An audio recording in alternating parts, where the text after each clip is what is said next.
আবাসের ঘর পিছু উপভোক্তাদের থেকে কাটমানি চাওয়ার অভিযোগ তীরে পঞ্চায়েত প্রধান। বসিরহাটের স্বরূপনগর ব্লকের সারাফুল নির্মাণ গ্রাম পঞ্চায়েতে বৈঠক ডাকেন পঞ্চায়েত প্রধান আবুল কালাম আজাদ। সেখানে তৃণমূলের পঞ্চায়েত সদস্যদের আবাসের ঘর পিছু ২,০০০ টাকা করে চাওয়ার নির্দেশ দেওয়ার অভিযোগ ওঠে। টাকা না দিলে ঘরও মিলবে না বলে অভিযোগ। ভাইরাল সেই কথোপকথনের ভিডিও, যদিও ভিডিও সত্যতা যাচাই করেনি সিএন। ২,০০০ টাকা করে দেবেন এই অঙ্গীকার নামায় আমরা সেকেন্ড পজিশনে ছিলাম। বাকি ছিল ফার্স্ট পজিশন, সেকেন্ড পজিশনে আমরা ছিলাম। ৬৩৭ ইন্টু ২ হলে ১২,৭৪,০০০ হয়। আজকে দিন পর্যন্ত আমি যেটা টাকা পেয়েছি ৩,৯৭,০০০ কি ৪,১৩,০০০ এর মধ্যে হবে।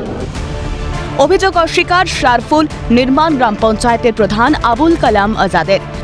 সোশ্যাল মিডিয়া যদি ভাইরাল হয়ে থাকে সেটা আমি জানি না কে বা কারা করেছে, তবে এর বিন্দু বিসর্গ আমার জানি।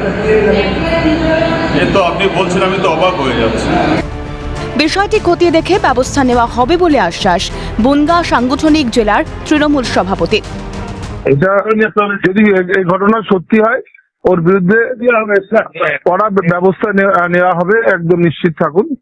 আমরা আগে ভিডিওটা খতিয়ে দেখি, যদি এটা এই ঘটনা হয়ে থাকে, প্রধান বলে থাকেন, প্রধানের বিরুদ্ধে কড়া হাতে স্টেপ নেওয়া হবে।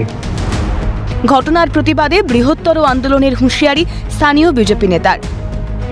দেখুন, প্রধানমন্ত্রী আবাস যোজনা থেকে শুরু করে রাজ্য সরকারের যে সমস্ত প্রকল্পের টাকা সাধারণ মানুষ পায়, তার থেকে তৃণমূল কাটমানি নেয়, সেটা আমাদের দীর্ঘদিনের অভিযোগ।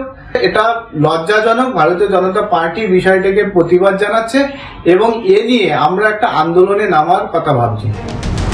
সরকারি প্রকল্পে কাটমানি চাওয়া হলে তার বিরুদ্ধে কড়া পদক্ষেপের হুঁশিয়ারি দেন মুখ্যমন্ত্রী মমতা বন্দ্যোপাধ্যায়। কিন্তু দলের সুপ্রিমোর নির্দেশই অমান্য তৃণমূল পঞ্চায়েত প্রধানের।